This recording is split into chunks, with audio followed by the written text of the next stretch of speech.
Welcome back, everybody, to another episode of Making Monsters. I'm Taylor Dahl, and we're continuing on getting to know some of these new coaches that the Chicago Bears have hired in these last few weeks. We've talked about Dennis Allen, we've talked about Al Harris, Ben Johnson, and now today we are getting to Dan Roushar. If you are not familiar with him, you'll learn a lot today because Maddy Hudak is joining us. She covers Tulane right now, sideline reporter for Tulane. Previous to that, you did cover the Saints, Maddy, so familiar with him on multiple levels.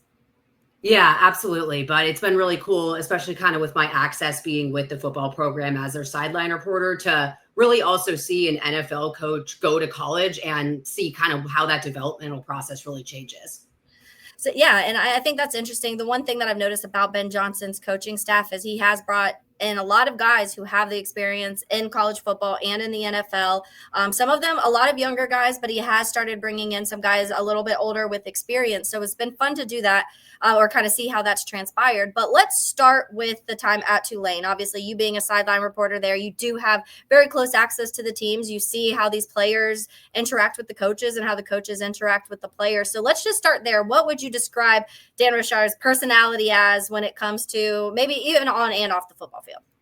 I mean, he's a very personable guy, a really kind person, just a great teacher, but kind of no nonsense when it comes to the football field. And I think that's kind of just how the line of scrimmage is kind of as a mentality. Something that Tulane really likes to promote is this blue collar mentality. And that's really across the O-line, just showing up with your lunch pail and ready to get to work and not really about the glitz and glamour. And so we have some louder coaches on the staff. That unit is definitely kind of one of the quieter ones, but it was one that was really the point of leadership on the offense, especially with all of the turnover. Looking at the 2 seasons that Dan Roushar was on staff, he came on for Michael Pratt's final season at quarterback and then handing the keys over to a redshirt freshman last year. There were a ton of different starters on the offensive line. He was the one who kind of helped with the cultivation of Mekhi Hughes coming in to replace Tajay Spears at running back in the backfield. So there's a lot kind of going on when he came here, but just looking at the amount of instability, especially in college, and at the fact that he didn't have that much returning players over the 2 years on that line, it really goes to show what he was able to do. Yeah, and there's a couple names that Bears fans are familiar with, but both Matt Forte and Darnell Mooney both went to Tulane, obviously. So 2 names that we kind of connect with the Greenwave. But when you're talking about that overturn, and it seems like it's in the world of college football, no matter what conference you're in, we're seeing this transfer portal, NIL, kind of shift things a little bit to coaches maybe having to go into the portal or recruit a little harder in certain areas because of the overturn. But Tulane, for a lot of the season, deep into the season, actually into the playoffs, were a ranked football team along with Army, who they played in the American Conference Championship game with. So let's talk a little bit about that. The season in general that Tulane had, how much of it was on this offensive production, how much was on the defense, and just some of those things. So it was such a new team going into this year because it was John Summerall's first season. I think they had something like 50 new players on the team. There was, I believe, 4 defensive starters that were coming back from the year prior. To be honest, there was probably the most stability on the O-line. You had Shadray Hurst at left guard. He had kind of slotted in the year prior, which was Dan Roushar's first, and it was a very injury-riddled season where Hurst played, left guard, right tackle at certain points. But we had returners on the right guard and right tackle side. So new center, new left tackle, but new starting quarterback. And Tulane was kind of a rare team, especially at the group of 5 level, to enjoy 4 years of a starting quarterback that was the caliber of Michael Pratt. And so there really was no identity on this team. When you lose your head coach, you lose your quarterback, you lose so many leaders on both sides of the ball. They were really kind of trying to figure that out. And you had a quarterback competition that really, it lasted until the season began. It was one that started in the spring. They cut it off as a 2-man race to start fall camp, leaving Darian Mensah, who eventually started for Tulane, out of the race, but he was a redshirt freshman. He kind of just took over the race. You think about that, though, on looking at an offensive scheme, an offensive coordinator. What the O-line is kind of trying to figure out which quarterback they're going to need to form a relationship with. That really came down to the wire, to the final few weeks of training camp. And then Tulane has a season start where their second and third games are Power 4 opponents, Kansas State at home, Oklahoma on the road. And quite honestly, that Kansas State game, I think, really showed the potential of what this season could have been like for Tulane. It also showed kind of the redshirt freshman mistakes of a guy like Darian Mensah, but also showed their ability to really lead downfield. And Oklahoma, you kind of just saw a little bit of attrition of just the beat upness of the week prior, the hurricane getting in the middle, but the O-line was nominated for a Joe Moore, mid-season. And I think that really goes to show between Hughes and Mensah, really how seamless this team was able to come on. And it was a very balanced one that I wouldn't necessarily say offense or defense really got them the whole way. It was really on all sides. I love that. And I think a big thing when you do see teams start to rebuild, Maddy, and we don't give enough love to the offensive linemen and defensive linemen in general, I don't think, but when it starts in the trenches. And I think that's something that the Bears, we know in Chicago, a lot of struggles when it comes to the offensive line. So this hiring has been something we've been waiting for because there has been a lot of issues. You know about the overturn, you just mentioned it, but between that, injuries, just guys not really panning out from the draft into actually the playing in the NFL and being able to be at that high caliber level. There's been a lot of issues on the offensive line, and that trickles into everything else you do as an offense. So to your point, they were nominated for that Joe Moore Award. Army ended up winning it this last season, but it's two teams that kind of battled to the end when it comes to that conference, when it comes to obviously the championship game. All of that. But a big part, too, was the run game. And I think when you go to, I was looking at some of those numbers. They were third in the conference with over 2,700 rushing yards, 32 rushing touchdowns.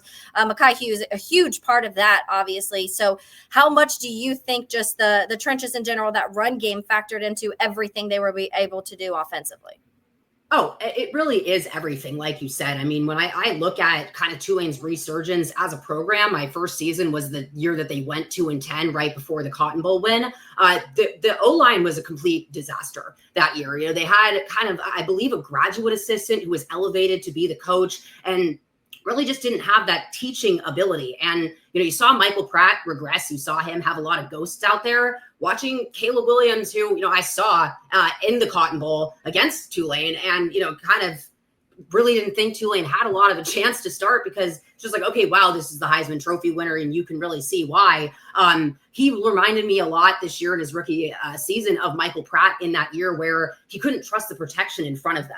And if you can't trust your line, it makes pretty much everything you have to do at quarterback. Every throw is overthrown. It's too fast. You're making decisions that you wouldn't otherwise make. But having a good coach, you can unlearn those things relatively quickly as long as a team takes that seriously. And it's good to see the Bears and Ben Johnson prioritizing that by going and getting a good teacher. That's something when you hear about Dan Roushar, the excitement of being able to bring him on staff when Willie Fritz was our coach in the 23 season, or the 24 season, I get so messed up. But he really said that he would go and sit in on the O-line meeting rooms just because he enjoyed listening to Dan Roushar as a teacher and the way he was really able to dictate that down to the guys on the team. And so to hear a head coach who's in, you know, his upteenth year of college football, really wanting to go and sit in on a position group meeting just to hear that coach teach, then you hear John Summerall come in and really echo the same thing. I also look at the fact that they put a lot of freshmen out there for Tulane this year. It wasn't necessarily garbage time. It was games where they pretty much credibly gotten away with the win, but you saw real time on task with these freshman guys out there. That's a really quick development trajectory for offensive linemen with everything you have to learn in college football. For Dan Roushar to be able to have gotten guys ready to go out there, and you just look at really how creative Tulane was with their line all year. I remember the Navy game, which was a shutout, 35-0. I had noticed they were using one of our O-linemen as kind of that jumbo package 6 O-line set quite often. I had asked John Summerall about it, and it turned out that, you know, our tight end got injured in warmups, and this O-lineman played tight end a little in high school, had the ability to kind of play both sets, and just he went on kind of like a 3-minute rant about the importance of this guy. And, you know, when you hear football coaches really get into the weeds about things, the line of scrimmage is really where you can get them to, that's where they ultimately care. You know, fans are always wondering why teams are drafting defensive pass rushers year after year in the draft. And it's because it really comes down to what you can do on the line of scrimmage. And, you know, just as much as the replacement of Michael Pratt, you know, Tajay Spears was a generational running back. I mean, being able to watch him, you don't see that come around very often. And so really, there should have been a lot more of a drop-off, all things considered. Back-to-back seasons, you lose Tajay Spears, then they're able to replace him with Mekhi Hughes, who's a completely different style of runner. But that shows really their adaptability. I believe Dan Roushar was also the run game coordinator because the guy that's taking over in his promotional role, he'll also be assuming those run game coordinator duties. But that's really what Tulane's bread and butter is. If the run game doesn't get going, then that's really the identity of their offense. And it's ultimately what gets offenses started. And I'm sure, I'm speaking the obvious here, but it's going to be something where the run game will be prioritized and that development will be prioritized. And I think having recent time in college is really quite valuable for that ability to evaluate, and perhaps you might have, overlooked things after some time in the league, but having a little more personal touch, I think, to what the college developmental process is like in current times as well. Because college 5-10 years ago, the development and the trajectory of these guys is night and day already. It's just moving at the speed of sound. And so to have that current of experience and come in, especially to protect a younger quarterback as well, I think it's just a really strong move. Yeah, and it does seem like Ben Johnson is very strategically building this offense too. When you talk about, number one, the run game being a focal point, we know what Ben Johnson did in Detroit. And yes, you have weapons like an Amon-Ra, but you also have two really good running backs in David Montgomery and Jahmyr Gibbs. So I do think that those two meshing, it sounds like almost the perfect recipe for you, what you'd want in a coaching staff. And to your point too, he had two very different backs when you're going from a Tajay Spears to a Mekhi Hughes. And then when you look at what Ben Johnson had to work with the two different style backs in Detroit, it's interesting. I'll be fascinated to see what they bring to Chicago when it comes to that run game. Will they want another back to do that two style back, or do they like what they have there with the Roschon Johnson and DeAndre Swift? So I love hearing all of that, because to me, I'm an old school football girl, especially being a Bears fan. So I love the run game. I love defense. I love trenches. It's what, to me, and I know some people are like, that's boring. And I'm like, no, I love it. It's like just the little intricate things. But when you're talking about, obviously we go into the world of college and then the world of the NFL and how drastically different this is. And I agree with you to the point, Maddy, of how important it could be to this recent success he's had with developing these young guys that are still in college, and especially offensive linemen, when you do have to kind of come over and you're pretty much rebuilding that group over one season. And so when it comes to Dan Roushar, I'm guessing that developmental side of him is something that is talked about there a lot. Oh, yeah, without question. And I mean, you just look at what he's had to do, what he's had to replace at center. I really think about that a lot too, because, he comes in and Sincere Haynesworth was our center for, the entire run with Michael Pratt.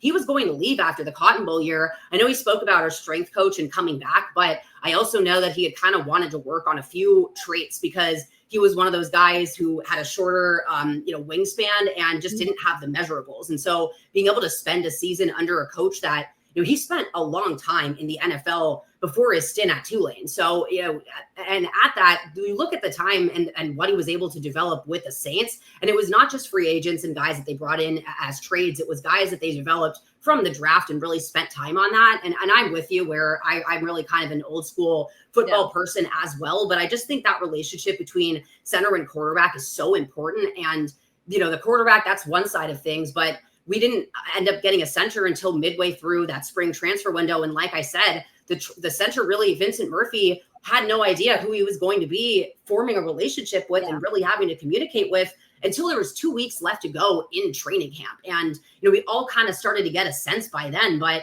he didn't start fall camp in the race, the guy that eventually won. And so it's how quickly they were able to really get that relationship on. I just think that a lot of that comes back to just that teaching trickle down effect. And what I've been able to see him do with guys that, were on the roster in that 2 and 10 year, played some backup roles in the Cotton Bowl season, but really came on as starters, like a Josh Remicich, who was the guy at right guard, opposite of Shadre Hurst, too. If you can coach a guy to play left, right guard, and right tackle throughout a season and be seriously credible in doing so, and Shadre Hurst can also play snaps at center as well. And so to be able to cultivate all of those different traits in players, I think that's such a versatile skill. You also look at, it's hard for me to ignore the Sean Payton coaching tree in all of this, and that they were a team that, were kind of famous for taking a guard, making him a tackle, and this kind of shuffling around. And it does irritate people sometimes, but, they do it at the Senior Bowl all the time for a reason. And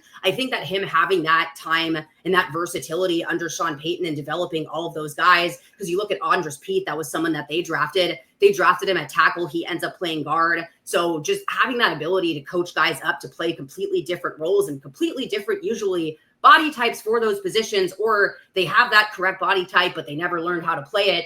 So you just look at all the different stops in his career and all of the teaching that all of that brought out. What I hear from, multiple head coaches over at Tulane, I do think the coaching, the teaching and development are, likely the primary traits of which this hire was made on.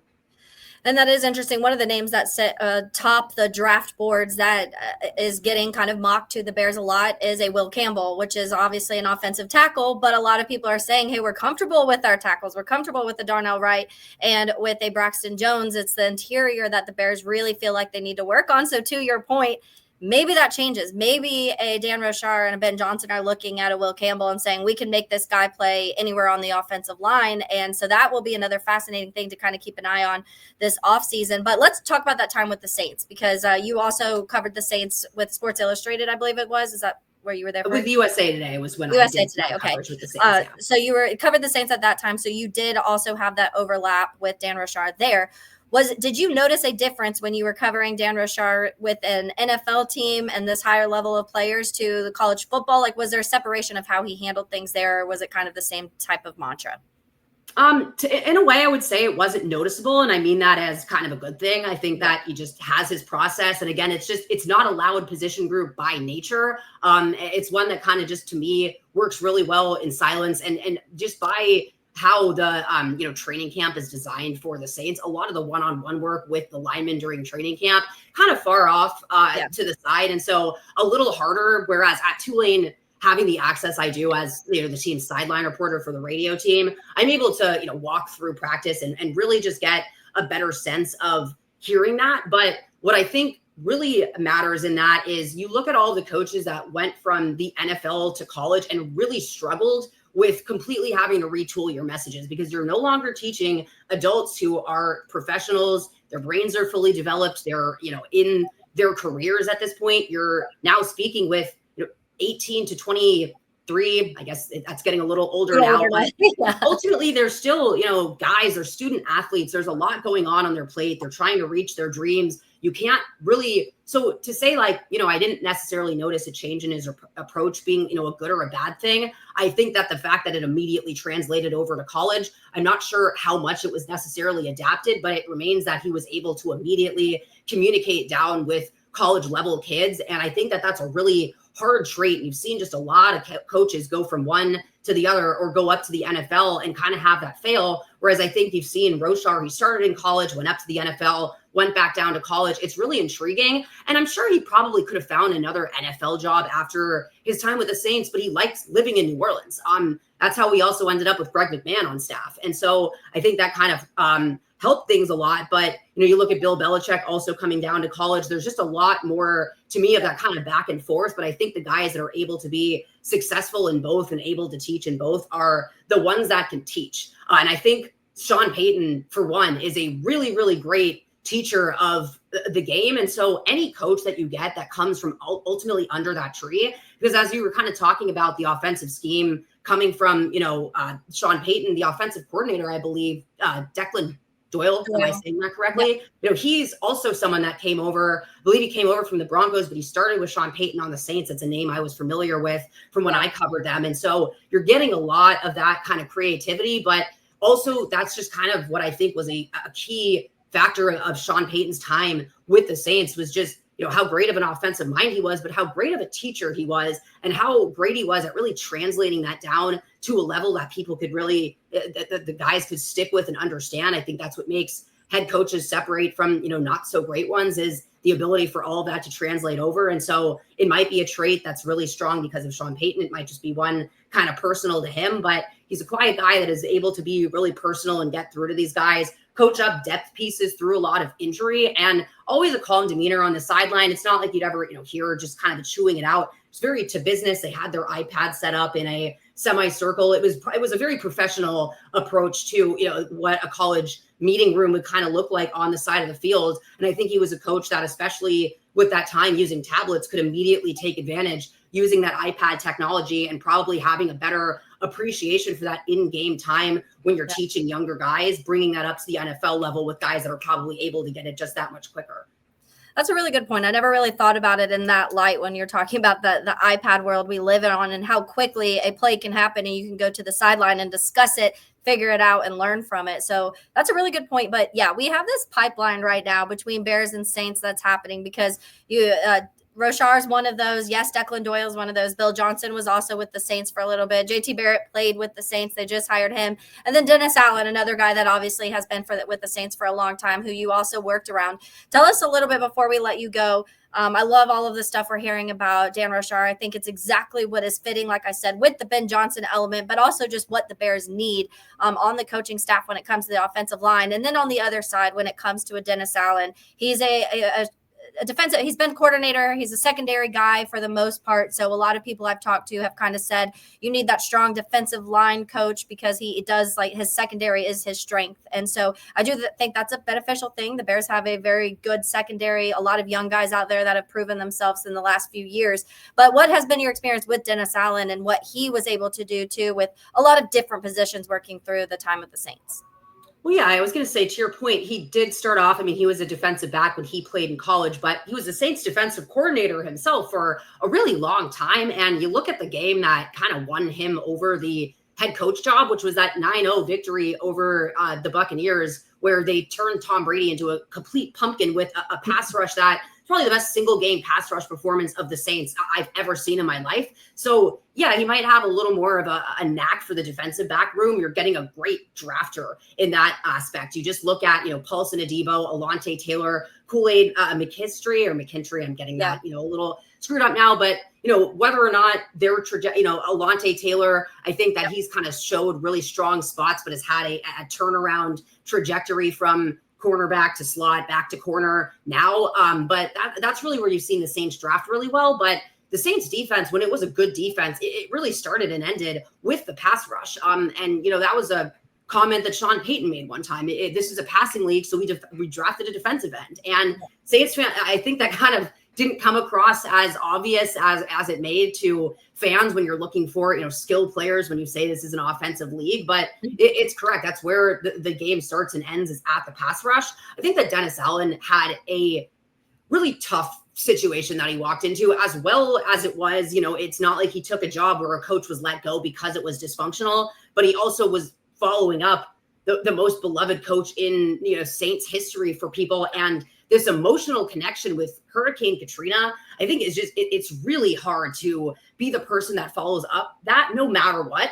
And I think that it was time to let Dennis Allen go as a head coach, but that doesn't say anything to me about his abilities as a defensive coordinator. Because I think that a lot of the time, the best head coaches, it has nothing to do with X's and O's at all. Sure, you have the guys like, again, a Sean Payton, but then you look at a Dan Campbell, he's not some scheme wizard. That's not really what he's great for. He has instilled a culture. He's made them believers. He has his own flavor of things where, they're aggressive on fourth down. It makes teams, to me, completely change the way they play the game whenever they have to face them. But it's all these kind of little things, and it's just being a leader of men as a whole. And I just think it requires a lot more organizational and operational skills. I wouldn't want to be a head coach. And I think that it's just a nightmare of management when a lot of guys just want to coach football. And so I think that you're getting, when a coach comes back to be a coordinator after they're a head coach, they're never going to be more motivated than they are in that season. And so I think that you're getting really just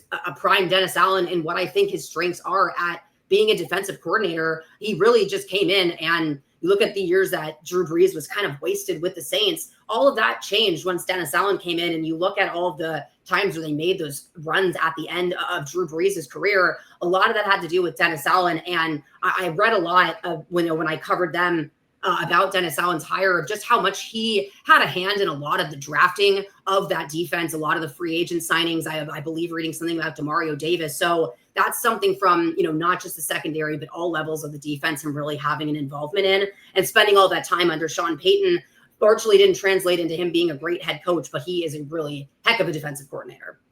Yeah, and similar sentiments were relayed. I had Ross Jackson, who covers the Saints for Locked On Saints, to talk to everybody. Now it's been this long list of Saints guys connections that have happened. So that one was mainly about Dennis Allen, and he said very similar things when it comes to. I want to just caution people to not judge him by the head coaching time in New Orleans, because he is fantastic when it comes to the defensive side of the ball and the things that he does, all of the different. And he was talking about the 4-5-2 and how the way he just sets up 7 up front sometimes, just to your point, he likes that pass rush and can create it from everywhere, from safeties, from corners, from interior, which that is like music to our ears in Chicago, because it's been a while since we felt like we've had this true pass rush that was effective in every single game. We've had glimpses of it and spurts of it, but to be able to connect it all to one.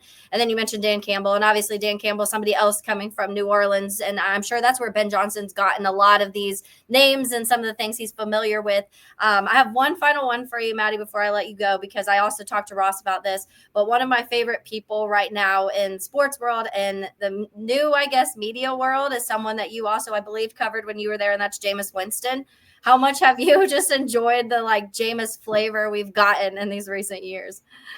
Listen, whoever decided to give him a microphone, give them a raise for Super Bowl week. I mean, he's just such a joy, but he's also such a good, leader in the locker room. I think back to, Tulane had a linebacker, Nick Anderson, was an undrafted free agent, signed with the Saints his rookie year. He was let go before the season started. I remember him telling me his locker was right across from Jameis Winston, and just like had the best advice for him every morning, was just the greatest guy. But he is just, I mean, he's truly, if anyone should work in sports broadcasting after they're done on the field, the mic should at all times be given to Jameis Winston. It's just, he's such an entertaining guy, and he's as entertaining on the field as well. There were some times where, I remember the God's Plan game that he had for the Saints, but, he's also a guy that, he's going to make throws that a lot of guys probably wouldn't make, but therefore you're going to get some touchdowns that you would probably otherwise never see. And, when there was a lot of injuries and the Saints just were kind of not exciting for the last couple of years, the limited times where he would come in, it always offered a little excitement.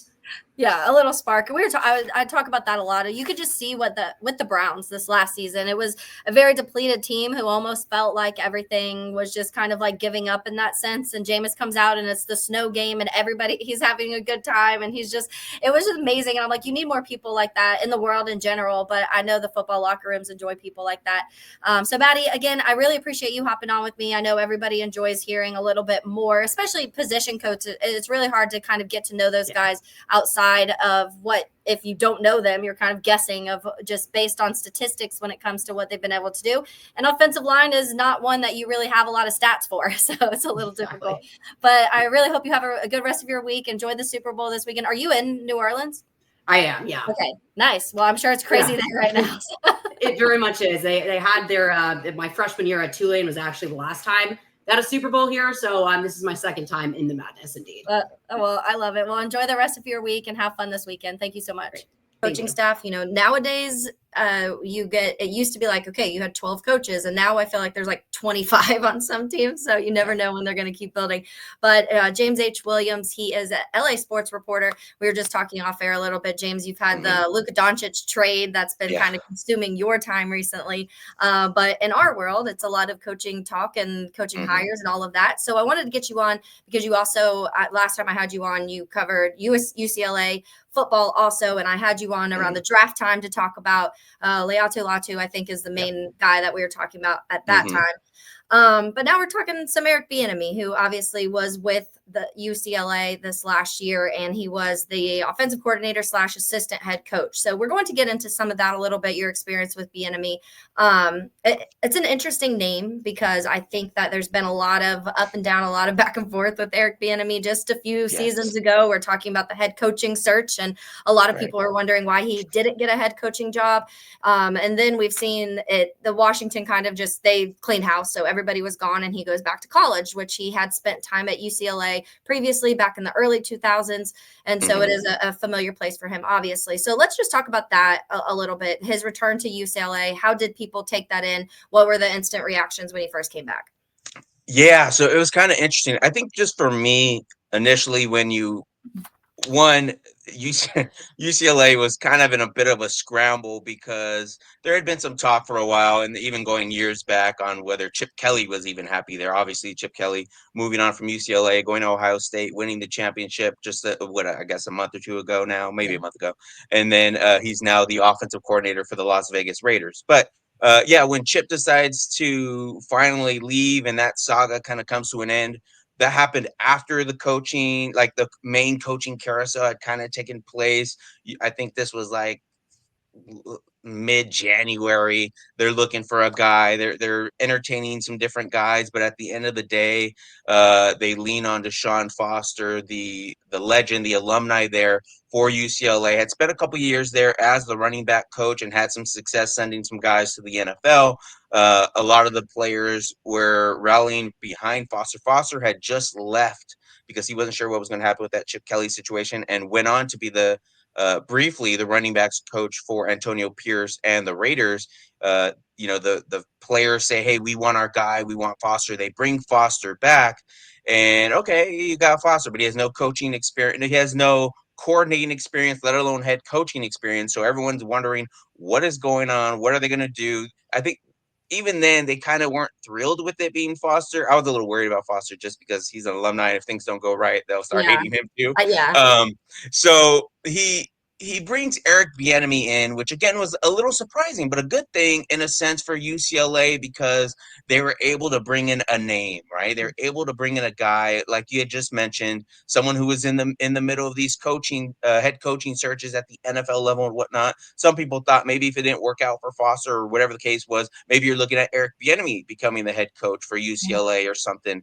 If things go right, I always had it in the back of my mind that Bieniemy was only going to be there for a year. I mean, maybe if he went into a second season, maybe at UCLA, but I always kind of figured it was going to be a one and done thing. Yeah. The thing that I was not expecting was the way things kind of played out, because I think people were optimistic and happy with Bieniemy being there. One, I think for me, as I mentioned, Deshaun Foster was the running backs coach there, had a lot of success. He gets moved Mhm. up to head coach. He had a lot of the running backs there returning. So Bieniemy coming in was a running back himself at Colorado, a running back coach at several other stops. So you just think no matter what happens, that the running game is going to go great at Yeah. UCLA again this season, right?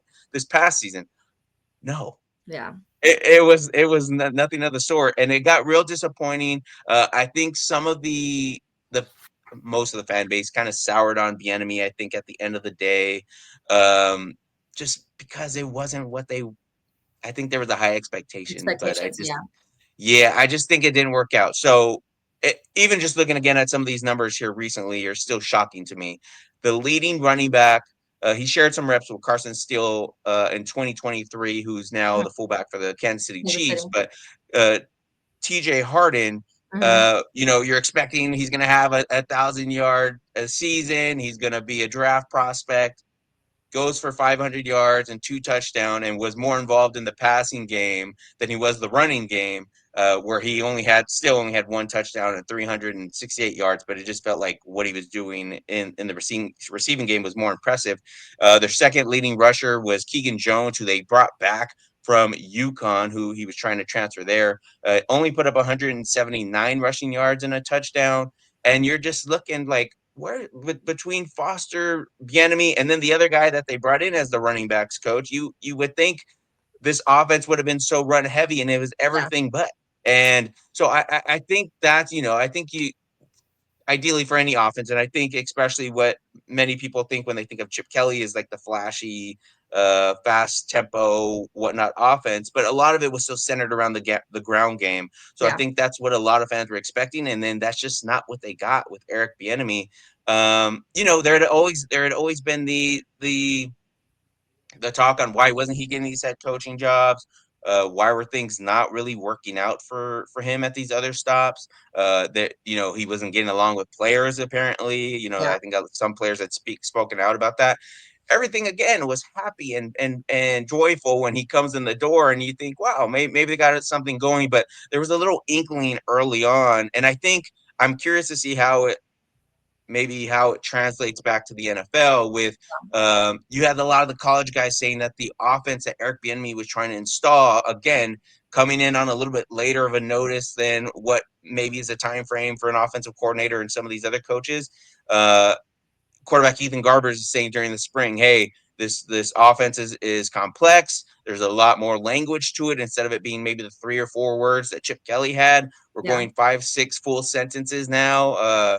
Well, not 5, 6 sentences, but 5 or 6 words, almost the length of a sentence.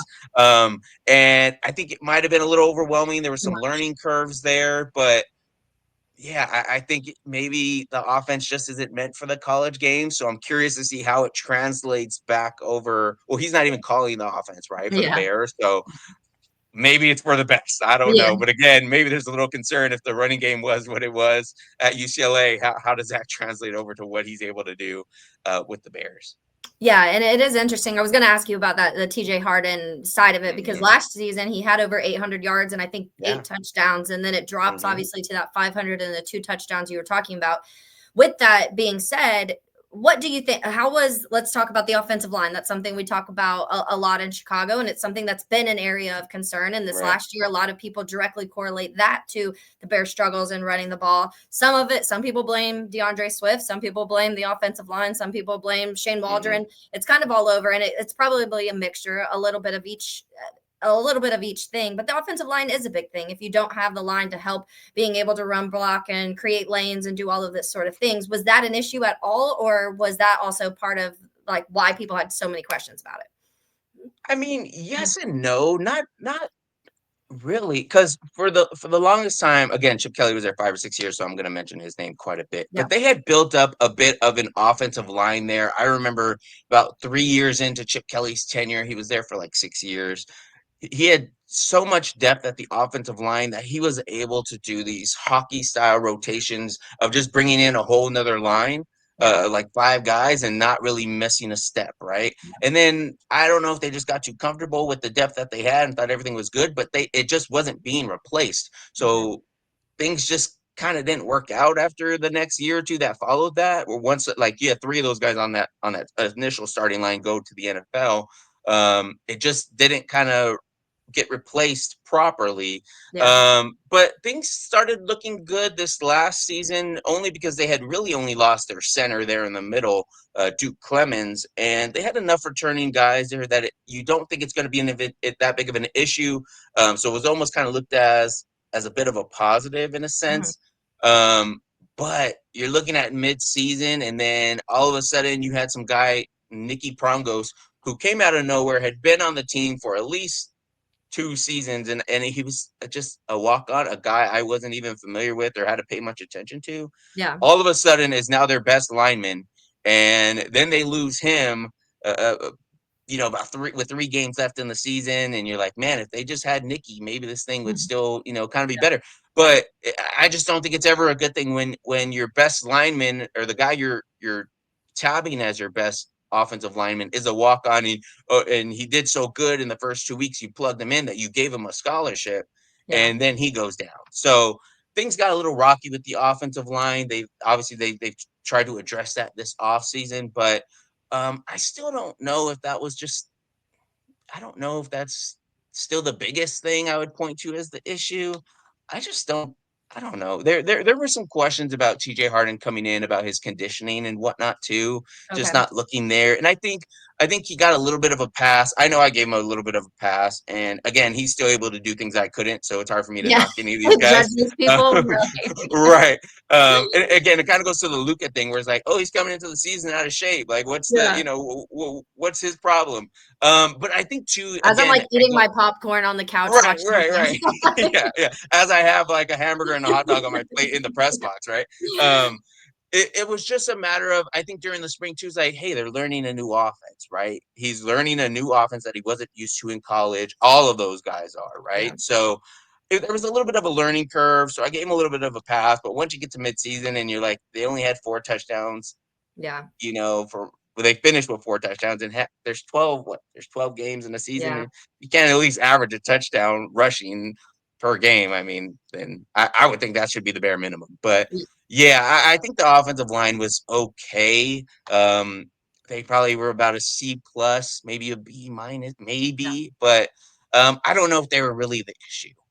Yeah, it's interesting because looking at and I live in like SEC country down here, and I argued with all Right. the SEC people this year that the Big Ten was better.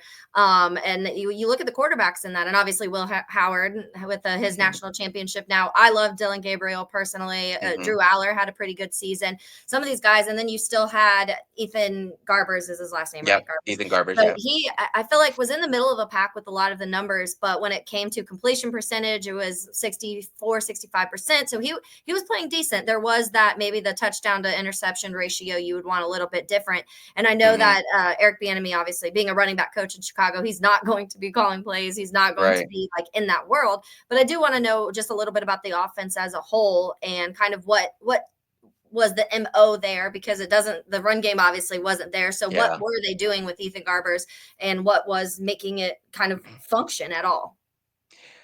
Yeah, and I think too, real quick, it might have been just, I think some of it too, maybe you can even look at it as it was the level of competition, right? That they're now going up against, when you're going from your Oregon States and your Washington States, not just to knock those two, because that's what's left of the Pac-12. I mean, you can say Cal and everybody else Poor too, guys. but now you're going up to the big, you're going to the Big Ten, and now you're traveling to Penn State. You had LSU in the preseason schedule, and you still didn't play Ohio State or Michigan. But I think UCLA, I think, regardless of what you will say about what the strength of schedule was, they had a travel schedule that was about equal to a trip around the earth. So there was a lot of, go ahead. Sorry. And that was honestly a lot of people when we were talking about this conference realignment, what a lot of people were bringing up when it came to UCLA, when it comes to USC, some of those schools that now have to like travel so much. And like we have the conversation in the NFL with the teams that, we have to go play on the West Coast, and how some teams struggle out on the West Coast if they're an East Coast team, or now the London trip and how much it takes to adjust from that. And from Florida, it's like a 6-7 hour difference, and you're still in your head planning a whole week around it. So I mean, that's a really good point when it comes to the level of competition, but the travel especially. Yeah, so I think that definitely played into it. But just in terms of the offense, again, there was still this weird dynamic of, it was hard to know who was calling the plays. Okay. If that makes sense. Only because, like, when Chip Kelly was there, you knew Chip Kelly was calling the plays. Heck, there was really no offensive coordinator unless it was just somebody by title. Chip was calling the plays, and we all knew that. It was never a doubt. But with Foster, we would say, who's calling the plays when you're kind of trying to dig a little deeper into what happened after a certain game or whatever. Who's calling the plays, Deshaun? And he's like, I am. I'm making all the decisions, everything that goes through me. And I don't know if that's just him trying to be the head coach, like taking the responsibility. Yeah. But it was just kind of like, okay. But I mean, if that is the case, why isn't Eric calling the plays? Since you brought him in, would ideally trust him, and he's been an offensive coordinator at some extent. I know some people say he didn't even call plays with Kansas City Chiefs. Andy Reid was doing that. So even if that was the case, you would think you'd be giving him a little leeway to be able to call the plays. So again, there's still some question on who is really calling the plays. I think for the offense, obviously they were trying to pass the ball a little bit more than many of us would have expected. Again, Ethan Garbers, this was his first full year coming in as a starter. And a lot of that was because he was sitting behind Dorian Thompson-Robinson for about 3 years. Dorian is now with the Cleveland Browns, last time I checked. But then, the year prior to Eric Bieniemy arriving, Chip's final year, Ethan Garbers was in this 3 quarterback rotation mess with true freshman Dante Moore coming in, who's now was the backup for Dylan Gabriel at Oregon this past year and maybe the starter at Oregon. And then you had Colin Schlee, who moved on to Virginia Tech and started in the bowl game. So, it was Ethan Garbers' first full year. So you can even kind of look at that. It was a little bit of a misfit offense in terms of what Eric Bieniemy was inheriting. So he was trying to make something out of stuff. A lot of pieces, a lot of different kind of random pieces, right? And then when you get the transfer portal, you're getting just new guys, random guys who don't have chemistry with the other guys in general. but again, even with the passing game, I mean, your third leading receiver was your leader in touchdowns with 4. 4 is not going to cut it in terms of receiving touchdowns either. So I think the biggest thing is they just weren't getting in the end zone. Yeah. I mean, there were several times where I think the game against Rutgers, they had 3 running backs score touchdowns, and they were all receiving touchdowns. It was like, You're like, what is what? happening? It's like, what is going on? Like, what are you guys doing? So, yeah, and the leading receiver was a tight end, 506 yards. Maliki Yeah. Monteval played in the Senior Bowl, but he only had 2 touchdowns for the Yeah. game. So they were still trying to figure out what would work. They did have some stud receivers. The receiving core was the strongest point of, or was the strongest room of Yeah. the offense, right? So I mean, maybe it made a little sense that they were going away from the run game a little bit, but you can't take too many chances throwing the ball. You had a guy like J. Michael Sturdivant, where I had always deemed as the number 1 receiver, but just looking at the leaders in receiving this past season, he wasn't even like 3rd or 4th on the list. So Yeah. whether he's being double covered, whatever the case may be there, like you're not getting him the ball. It just, there wasn't really anything, I guess, maybe for Bieniemy to work with, I Yeah. guess. I mean, or I don't know.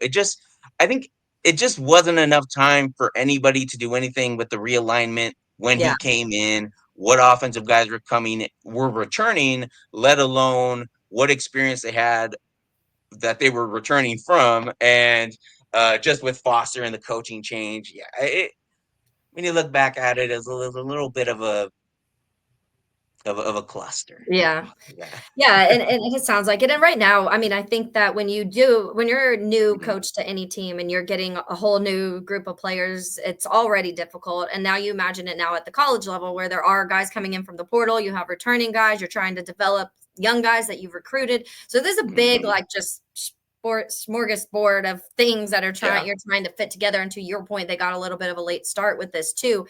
But you Mhm. go back to the time when he's had success, because obviously at other stops he's been successful, especially when he's been able to focus on the running backs. That seems like what is kind Yeah. of his thing. And so maybe he's not the full-on offensive coordinator. That definitely you don't want him Mhm. probably calling plays or anything. But when you go back, granted, in Minnesota, he had a guy named Adrian Peterson that helped quite a Yeah. bit in Right. what went down there. But still, he was a part of that development of AP and what AP kind of turned into the NFL. So there are glimpses of things that maybe he's just one of those coaches that when you give him like, hey, these are your running backs, let's work on that, maybe it works a little bit better.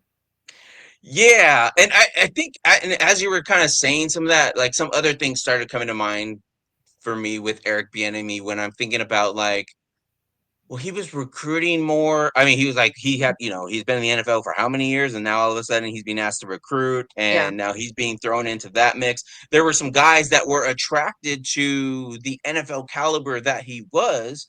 That you had a quarterback. He was bringing in a highly touted 3-star, maybe could have been a 4-star receiver that came in as a duo from the same high school out here in Southern California. The moment they find out Eric Bieniemy's gone, they decommit. They're out of Wow. the stakes. They decommit. They don't even say they're decommitting. They just all, at least publicly, all of a sudden Yeah, they're just waiting. gone. You're figuring out why they didn't sign with everybody else, and then you find out Bieniemy's gone, and then come to find out, all of a sudden they're at like Louisville or something, Yeah. like or one of those schools. I can't even Yeah. remember which one it was, but it was just like, oh, okay. So I don't know if maybe, and this is the thing, even with Chip Kelly, where he'd said, I don't know if he really ever said he didn't like recruiting, but we all knew he didn't like recruiting. Yeah. But It with was an Bieniemy, unsaid thing, but no, yeah. yeah, and maybe that takes away from your time on the whiteboard and being able to call or like kind of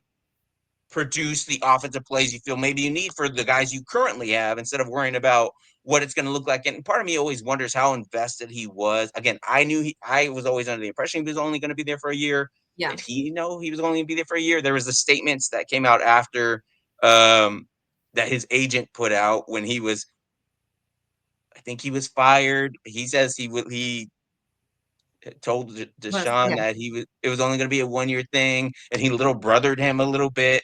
And I don't know if you saw the statement where he's I like, did not. "Yeah, he's like, oh yeah, I was only going to be there for a year. I want to pursue NFL opportunities. Deshaun's like a little brother to me, yada, yada, yada. Almost like I was doing him a favor. And I think maybe they're still on good terms, but just the little brother Still, thing was a little bit of a like, oh, you just little brother Foster on the way out. Like, yeah, that's kind of crazy.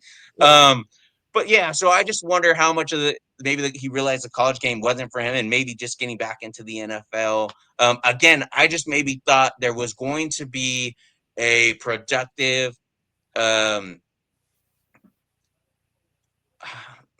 I thought there was going to be a solid offense where he was going to be able to show this and say, hey, look, I'm ready to get back in the NFL. I should yeah, be back in the NFL because this is the offense I was able to produce yeah, in 1 year at UCLA. And it just didn't work out. So it almost doesn't surprise me that he's not getting offensive coordinator yeah, opportunities now. He's having to get back in as a position coach, and maybe we'll see what happens from there. I did have another thing going in. The biggest question for me, and we kind of touched on it a little bit, was kind of the character of Eric Bieniemy and the way he was always kind of perceived on maybe why he wasn't getting these jobs, or yeah, yeah, maybe he was too aggressive or whatever the case was with the players in the NFL. They all seem to love Bieniemy. And again, it's kind of hard, especially maybe even at the NFL level, it's kind of the same way. But with the college kids, they're kind of always going to have to say the right things. I think yeah, that's the thing with all athletes is they're always going to say the right things to the media and publicly. yeah, But when it came to Bieniemy, oh yeah, Bieniemy, great guy, would sit down, eat lunch with us, wanted to know who we were as people, not just as players and whatnot. And it was a lot of encouraging stuff, which was kind of, you know, the opposite of what the yeah, reports were mhm, about Bieniemy. Maybe again, it's just a different dynamic because you're in college. But again, maybe even the players were a little soured on it by the end. Don't get me wrong, a very vocal guy, very, very vocal. mhm. You'll get some foul language in there as well. And when they're close practices and it's just the media, you know, I I played high school football, but that's besides the point. I understand what happens in a practice. There's Yeah, going to yeah, be cussing, there's going to be yeah, foul language, yada, yada, yada. But when you're getting into open practices where you have the fans overlooking the field yeah. from the parking structure, the demeanor Same. didn't change. He was still very vocal. He was still cussing up a storm. He would let you know which guy he was talking about, even if they were on the other side of the practice field and he was not happy with the drop ball that they had or the way they Yeah, didn't show a burst of energy going through a gap or whatever the case may have been, a hole or whatever. Um, so maybe I kind of saw some of that stuff and I was like, oh, this maybe is what that people. right, Yeah, maybe that's what they were talking about right there. But yeah, when it came to him talking to the media, mhm, I always thought he was great. Um, he he came off as caring, well spoken, which I mean, there was never a question that he wasn't well spoken, but he was almost always very graceful with his words yeah, and had the understanding that hey, these are young men. I'm here to teach young men about more than just football, but more about life. Now, yeah. what happened in the offensive rooms, the offensive meetings? I don't know if You don't that's know what that was one, really. yeah. I don't know if that was really what was Mhm. going on, but he was saying all the right things publicly. The Yeah, players are saying all the right things publicly. So I don't know what was really going on behind the scenes, but I mean, you did have guys again. We talked about TJ Harden was a guy who had 800 or so yards when he was sharing the ball in Chip Kelly's last year. And then he comes in as the featured guy this year and only finishes with 500 rushing yards and then transfers out. And that was a Deshaun Foster guy. He came yeah, there to play for Deshaun Foster. And all the running backs that Deshaun Foster has ever brought in have loved the man and have gone yeah, on to the NFL and whatnot.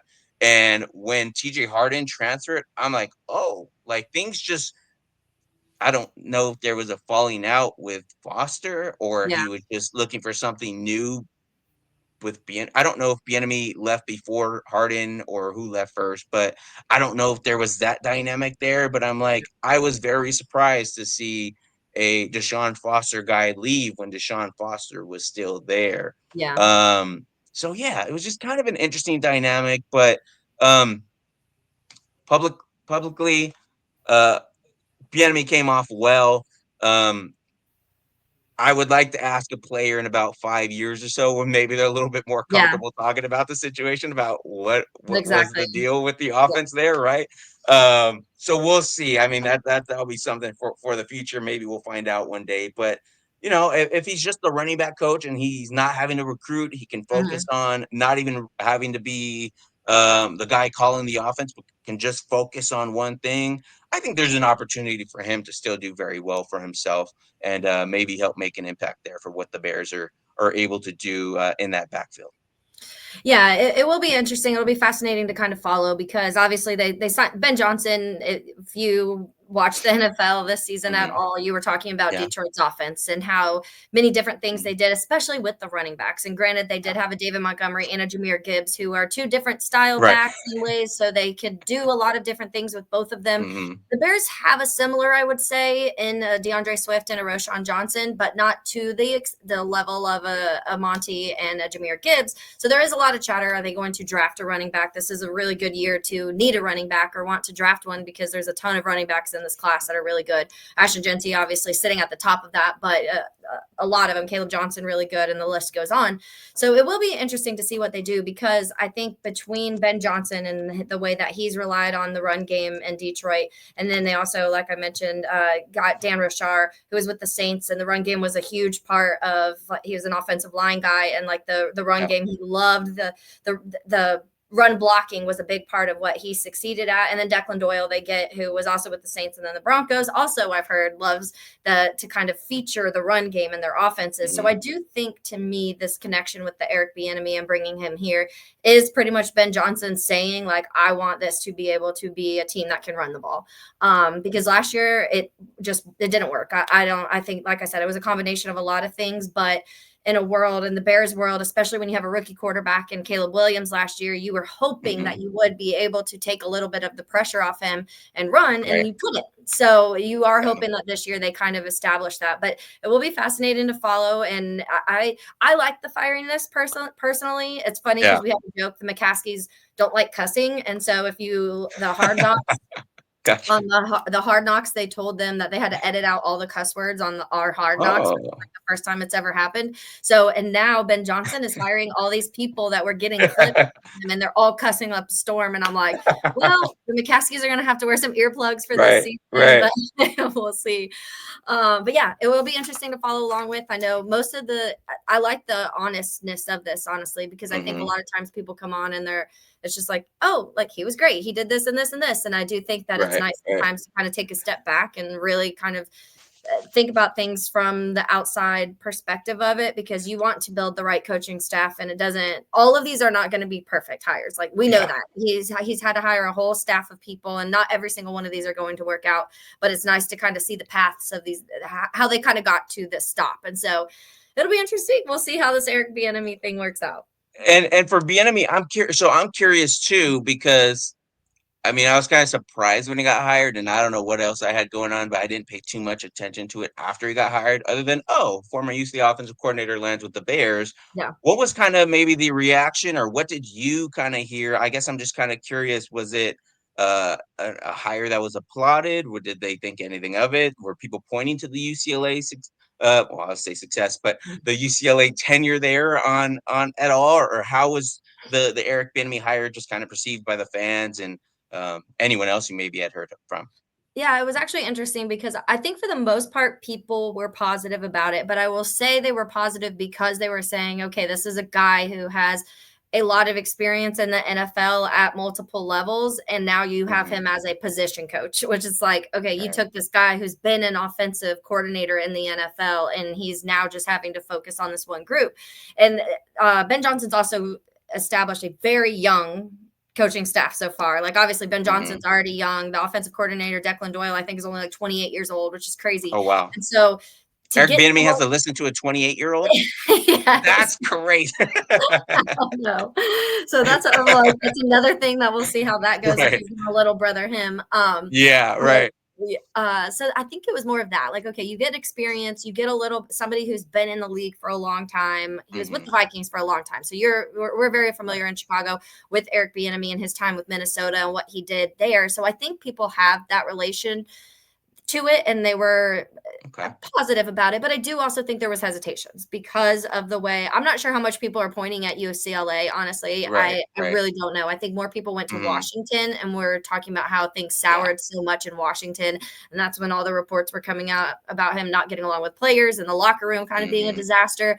And you don't want that. You don't want to bring somebody in Right. who's going to splinter any sort of locker room. And so I think more people are concerned about that. So I think it was a pretty positive outlook, but a little bit of hesitation at the same time. Gotcha. And Yeah. then real quick, we talked about Caleb Williams there. You mentioned him briefly. As someone who's out here in Southern California, obviously Caleb Williams playing at USC. Just Yeah. kind of curious, like what was the overall, because I watched a few Bear games just to see Yeah. what Caleb Williams was up to. And some of them didn't necessarily go very well early on. What is kind of the thought on Caleb Williams? Obviously, I know Jaden Daniels, another SoCal guy, was the rookie of the year at Yeah. quarterback. But what was kind of the thought on Caleb's first season there, and how he's been perceived so far? Yeah, I think I would say 90% of fans are very, very excited about Caleb Williams. I Okay. think there was a lot of things surrounding him last year that maybe didn't lead to it going the way we thought it would. Mhm. I think you were expecting a little bit more, especially straight out of the gate, and it did take 4 or 5 weeks for Caleb to really get going. Right. And then Shane Waldron, it was awful. That was probably one of the worst Yeah. hires they've made in a long time, honestly. And so that he gets fired midseason. So you're Right. now the passing game coordinator. This poor guy, Thomas Brown, went from passing game coordinator to head coach in 17 days. Like that was like Wow. promotion sped up big time. Wow. But when it comes, Caleb still had over 4,000 total yards between his rushing and his passing. He had Mhm. 20 touchdowns, and I think another. I can't remember. Maybe he didn't have a rushing touchdown. 20 touchdowns, only 6 picks on the season. 3 of those picks, I believe, came one game, and it was against the Colts. And that was just like one of his worst games of the season. Outside of that one game, he literally only turned the ball over 3 times. So that was something really positive because obviously that was an issue with Justin Fields. Justin Fields had a lot of issues when it came to fumbling the ball, when it came to turnovers, holding the ball too long, which Caleb did.